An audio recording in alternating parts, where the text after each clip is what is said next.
আন্তর্জাতিক সময় সঙ্গে আছি আমি সঞ্জনা চৌধুরী।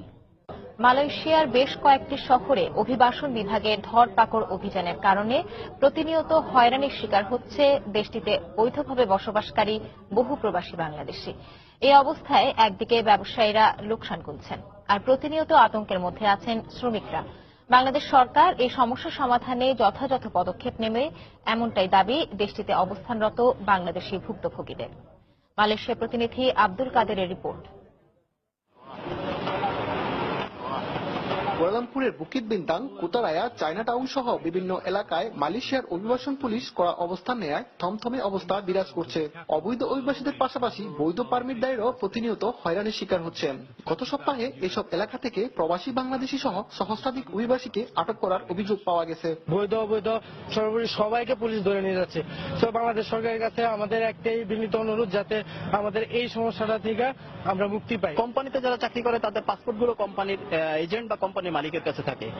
তাদের কাছে একটি কার্ড অথবা একটা ফটোকপি করে তাদের মানিব্যাগে করে তারা চলে। বসের কাছে পাসপোর্ট, তাদের কাছে পাসপোর্ট নাই, তাদের কাছে পাসপোর্টের ফটোকপি, যে কারণে তারা অ্যারেস্টেড। খুবই সমস্যা।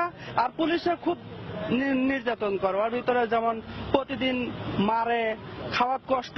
পুলিশের এমন মারমুখী অবস্থানের কারণে লোকসানের আশঙ্কায় রয়েছেন প্রবাসী ব্যবসায়ীরা। টাকার বিনিময়ে কেউ কেউ ছাড় পেলেও আতঙ্ক কাটছে না তাদের।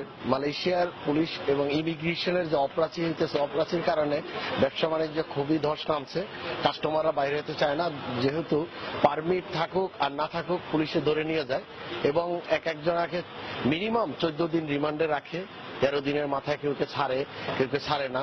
এক সময় আসে ইমিগ্রেশন, এক সময় আসে পুলিশ স্টেশন, আইপি কে। তাই সবসময় 2বার 3বার করে পুলিশ আসে, তাই দোকানে কোনো কাস্টমার আসতেছে না এবং ব্যবসা বাণিজ্য খুবই খারাপ। পুলিশে অ্যারেস্ট করতেছে, ইমিগ্রেশন করতেছে 24 ঘন্টা, যে কোনো সময় পুলিশে আমাদের থেকে সবসময় টাকা চার্জ করতেছে।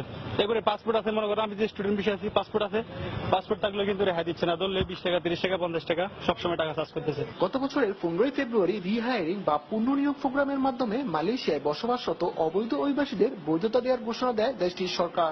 সেখানকার অভিবাসন কর্তৃপক্ষের পক্ষ থেকে অবৈধ বাংলাদেশিদের বৈধতা সম্পন্ন করার দায়িত্ব পায় মাই ইজি নামের একটি বেসরকারি প্রতিষ্ঠান। তবে এই প্রোগ্রামের আওতায় বাংলাদেশের 1,88,000 অবৈধ অভিবাসী তাদের নাম নিবন্ধন করলেও ভিসা দেওয়া হয় মাত্র 18,000 জনকে। প্রোগ্রামটির মেয়াদ গত বছরে শেষ হওয়ার কথা থাকলেও পরে তার চলতি বছরের 31 ডিসেম্বর পর্যন্ত বাড়ানোয় আরো বৈধতা লাভের সম্ভাবনার কথা জানান বাংলাদেশের রাষ্ট্রদূত মোহাম্মদ শহীদুল ইসলাম। বাংলাদেশের এখানে যারা আছেন, যাদের কাছে বৈধ কাগজ নাই, প্রত্যেককেই এই টেম্পোরারি ওয়ার্ক পারমিটের সুযোগ নেবার অসাধারণ একটি সুযোগ তৈরি হয়েছে এবং এই সুযোগটা যাতে সবাই নিতে পারে এই ব্যাপারে আপনাদের সবার সহযোগিতা ভীষণভাবে প্রয়োজন। বাংলাদেশ দূতাবাসের তথ্য মতে মালয়েশিয়ায় বর্তমানে বৈধভাবে বসবাস করছে 2,60,000 প্রবাসী বাংলাদেশি। অবৈধভাবে আছে 3 লাখেরও বেশি। মালয়েশিয়া কুয়ালালামপুর থেকে মোহাম্মদ আব্দুল কাদের, সময় সংবাদ। সঙ্গে থাকুন সময়।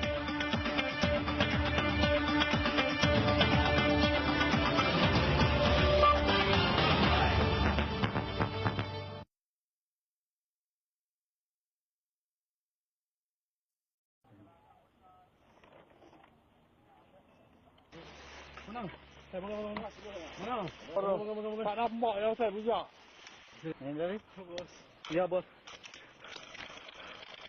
Oi, gapo. Sam. Ramai ke depan ni. Sam.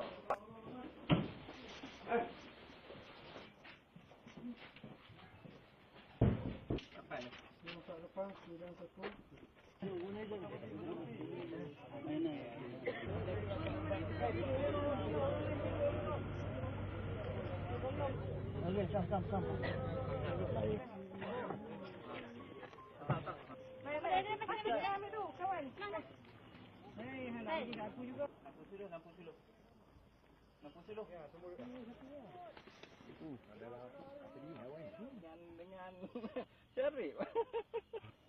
Aduh, mati operasi tak lah kan dia. Dia lupa sama muka kan dia. Tomolok. Sama ke? Okey. Abah lalu sedap.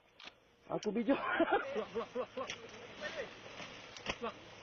Mas sini duduk.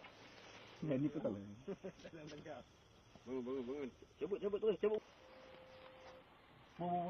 Bos salah. Bos lagi dah. Sini tak lah.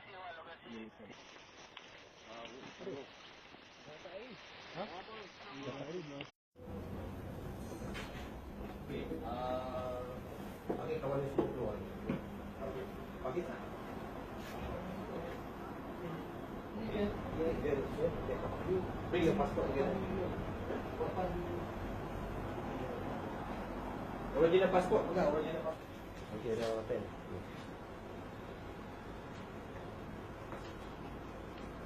Boleh